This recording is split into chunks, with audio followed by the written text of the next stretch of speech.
Welcome to the Highcast, the podcast where we chit chat, spill the tea, and some facts.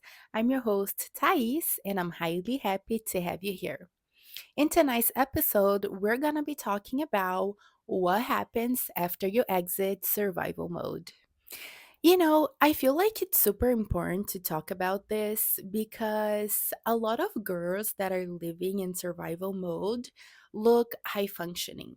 They are the girlies that are like hustling, working really hard. They create, they post, they work, they go to the gym, they are dating, they have many friends, but they are always bracing themselves. So I felt like it was important to start talking about how to identify that you are living in survival mode. And I separated a few points because, maybe that will help you, like if you're like, maybe that might be me. So these are a few like behaviors and things that you usually normalize if you are in survival mode.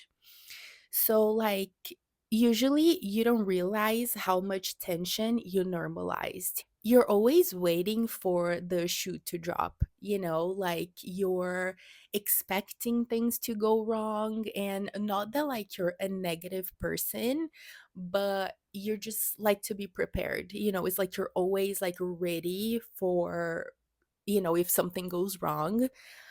You're like hyper independent, so like even if you want help from others, you really like you can't like allow yourself to receive that, usually because we're like scared to accept and then maybe like lose after. You're always like anticipating problems. You're overthinking every interaction. So, like, if you have a slightly uncomfortable like talk to someone, or if you feel like you'd said something that like you didn't mean it, you keep like repeating that over and over again. You keep like rethinking about it and like trying to like be like, oh, I should have said that, I could have done that.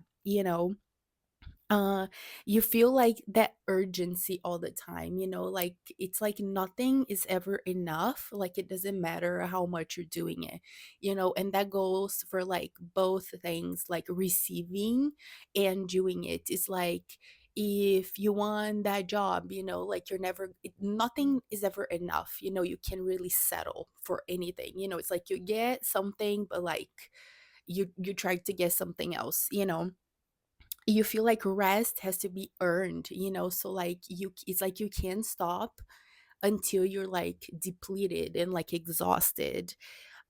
You struggle to be present because like you're always in your head, so like even if you are like hanging out with friends or family or like your boyfriend girlfriend, it's like you can't really be just there. You're either like on your phone or thinking about something like that's gonna happen tomorrow or like in a month, or about something that happened like, I don't know, 10 years ago. And you feel emotionally exhausted but simply unable to stop thinking. It's like you want to not think about anything, but you just can't. And if you see yourself in any of these like scenarios, maybe you are in survival mode and you just don't realize it. And that actually brings me to the second point of this episode. I'm calling them like phases. And the second phase is called resistance and denial, because it's the phase that, like, something is off, like, you're not completely happy, but you're also not ready to change, because survival mode usually feels like safe and familiar and also like a little protective, because like if you're doing something all the time, like if you're always like prepared for the worst, then it's like technically the worst like shouldn't happen, or it wouldn't be like as bad. But it's complicated because it's like you're living like that, but like I said, it's usually never enough. So like you start noticing like the friction, and usually, when you are in this phase, you can feel like you're trying to change externally to like soothe something emotionally. It's like if you get that job, or if you earn that amount of money, or if you end up with that specific person, it's like that external is gonna like fill you up with like whatever it is that you're looking for, but that's usually not what happens, and you can like force timelines, you can try to like escape physically before stabilizing emotionally, and you're secretly resisting the healing, because survival mode does feel familiar, and your brain is not really trained or designed to choose what's best. It usually chooses what's familiar and what it perceives as safe. I was in that position. I really wanted to change my external reality, and I was like a high functioning person, like I was doing everything that I was supposed to be doing. And one thing that I wanted to do was live abroad. I spent most of my adult life abroad, and I just love to do it. I love the challenge, I love learning new things. And for me, like, the adventures, like, that feels safer to me than like settling. I know that that's like a little controversial, to be honest, because like, I find more safety in danger than, in like stability, I guess. But I do like, I just love, like, that is really nice for me. Like it is um I don't know, it's just something that I've always chosen. I love that. And I decided that I was gonna move to France out of nowhere. I've always wanted to learn French, actually, and but like I made that decision because I wanted things to change. Like I wasn't happy with the way I was living my life at the time. And there was nothing wrong. I had a good job, I had a good relationship with my family, I had friends, but I just really wasn't satisfied for some reason. And instead of like trying to look within to like find what was like not enough or what was bothering me, I was like, I'm just gonna move, And I went to France because I thought I was gonna find freedom, or that I would be able to connect with the part of me that, was able to live more like adventurous, a lifestyle. And instead, I was actually met with scarcity, unfairness, and an unbalanced work environment. And that was really, really complicated, because I was living in not like Paris, I was living in the countryside of France with actual French people. And if you're French, shout out, but it's really hard to like be accepted in the community, especially because I didn't actually speak French. I was learning, but, you know, when you live in the country, you kind of have to speak French, because nobody speaks English. So I felt very like excluded, and I really did not find what I was looking for. And that actually brings me to the third phase, which is the like realization phase, is like the epiphany phase, because it's almost like I had to go through that experience to be able to choose to like never do it again, So I was like, that's enough. I can't keep putting myself through that. And I chose myself, and I chose to leave. I chose to leave the job. But the thing is, you usually have like this awakening state is not really pleasant, I would say, it's usually a lot less glamorous than people might believe, it usually looks like exhaustion and also like clarity, but in that moment clarity is a little bit painful because you realize you're participating on your own like suffering patterns, and it's hard to make the first choice, but you really have to decide that enough is enough. You do have that like epiphany that like, oh my goodness, like I cannot keep living like this, like I can't keep doing this. And when I did realize that, I decided to leave, so I once again packed my bags and I left. And I think that connects me to point number 4, which is, I called leaving survival mode symptoms. That's kind of like when you start changing internally and you start noticing, so you tend to be very reactive to your 3D. It's like everything that was like uncomfortable or bad before now is like 100 times worse, because you're just so much more aware, that like you really get reactive, everything um just like magnifies, you're very like emotionally sensitive, and you have this like catastrophic thinking, it's like if a little something happens that it's not like that you didn't anticipate, or that like caught you off guard, you're just thinking that like everything is over, you're like you get scared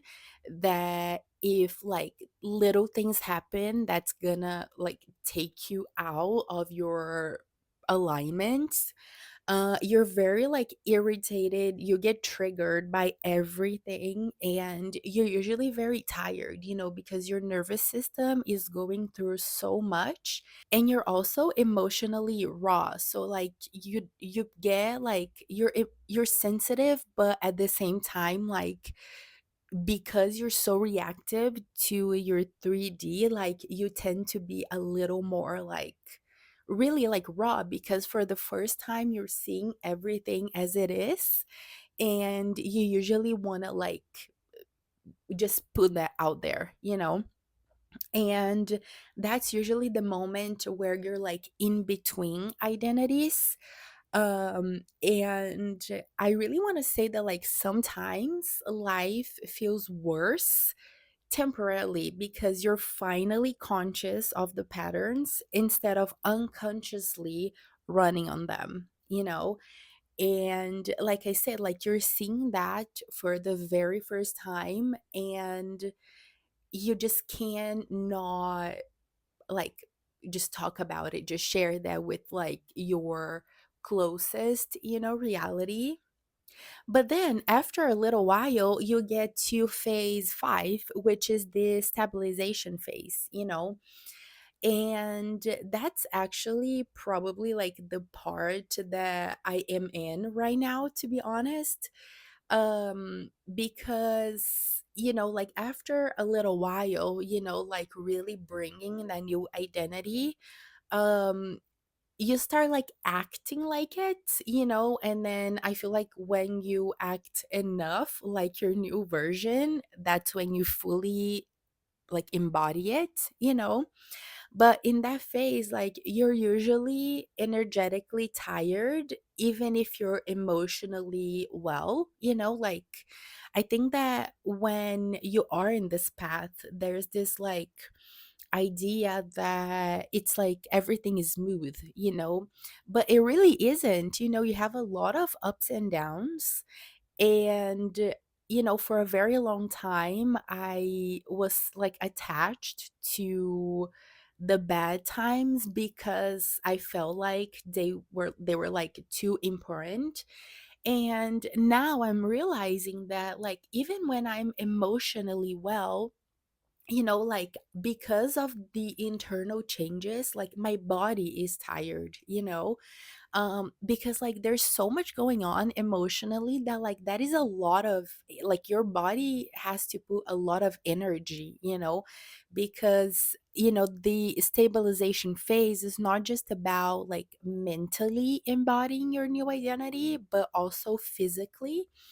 Um but the thing is, like, even if you're like tired, or your energy is low, your vibration is still high. It doesn't matter if you're a little cranky or whatever, like, or even like if you're just like feeling depleted, your vibration is still high. And I feel like that's what really matters, because I think it's all about trying to stay in your like desired frequency long enough, you also tend to feel very bored, because there's really not much.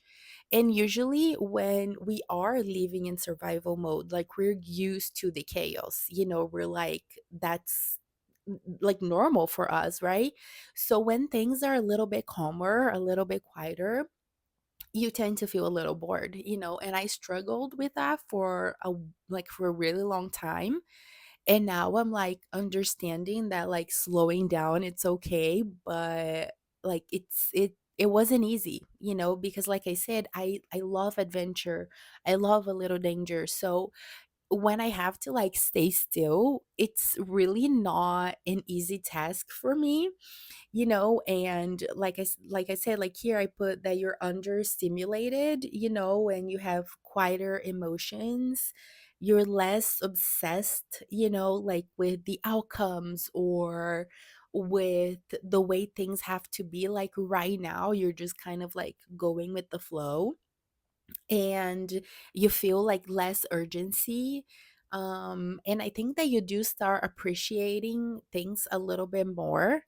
You're also a lot more introspective. I am a very outgoing person. I like to talk, I like to have conversations, I like to go out, but I've become a lot more introspective, and I still love to do those things, but I think I understood that like I really need to focus on myself for a little while to be able to like meet everyone else as the version of me that I truly want to be. And you don't need like the constant chaos anymore. You observe instead of spiraling, and that's a big one for me because I spiral a lot. I'm not gonna lie, my brain is still very active.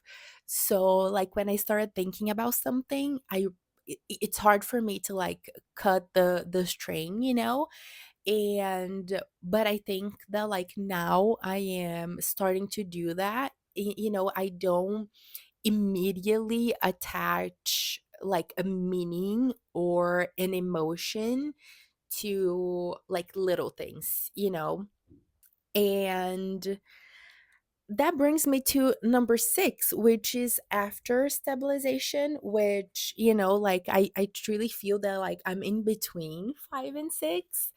And I think that the one word I would use for this phase is equanimity.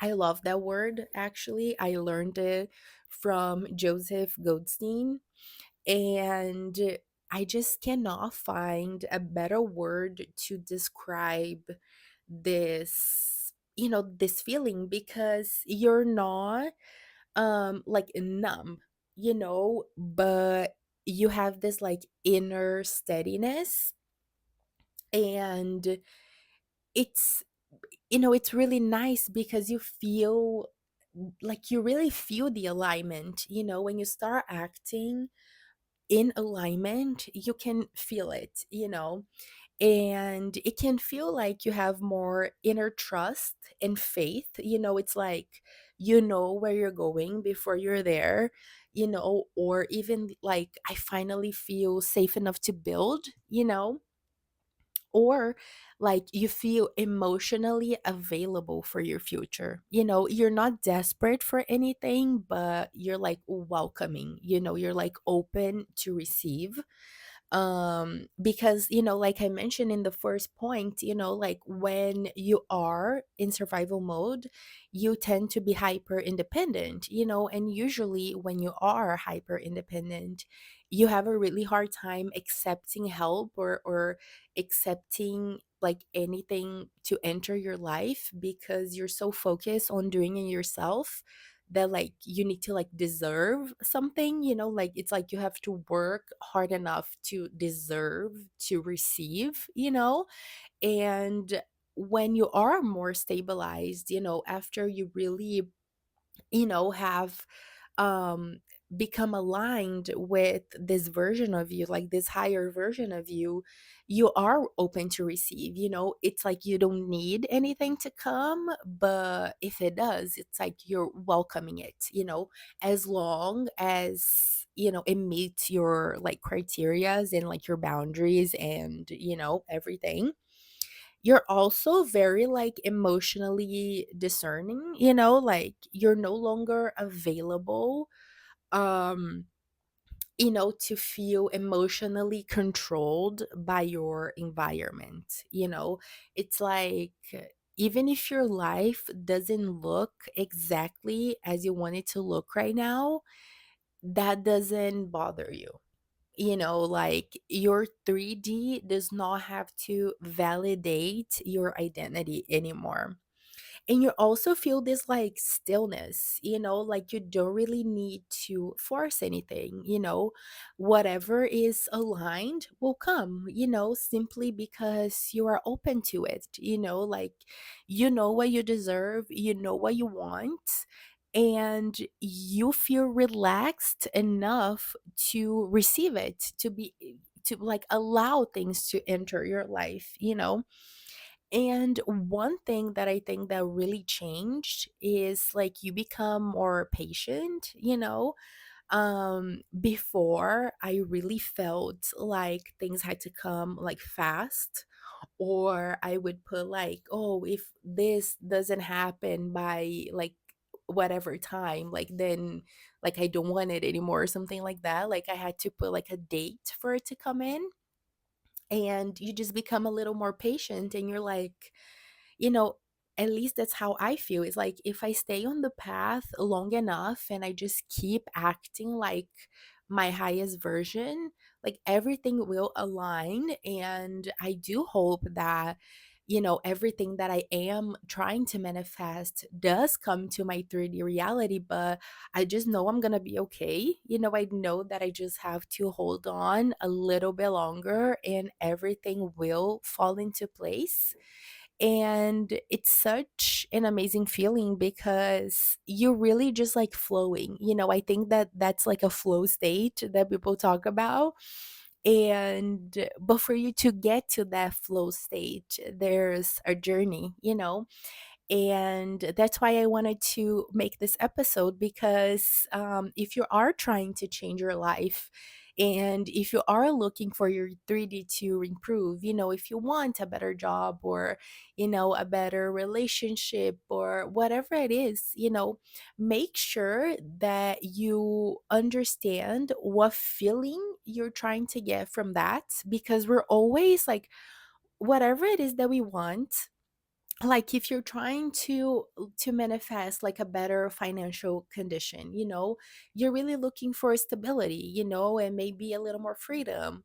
And like if you're trying to manifest a partner, maybe you're looking for love or for some comforting, or like whatever like if you're looking for like big travels, like maybe you're like you want this like adventure. And it's amazing to leave the 3D experiences, but the 3D experience will never be enough if you don't, like if you're not able to keep yourself emotionally fulfilled. The 3D will never satisfy your needs. Like you're the one that really has to do that, because if you're already full, then like that's usually what you attract. If you always feel lack inside, even if you're like extremely abundant on your 3D, you're not going to feel it.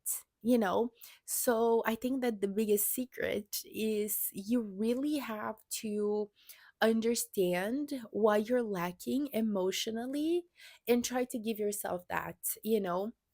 And I believe that the nervous system stabilization and really understanding that it's not normal to live in survival mode all the time. So I think this is it for this episode. If you're related to anything that I talked about in this episode, please leave a comment down below. And thank you so much for watching. I'll see you next time.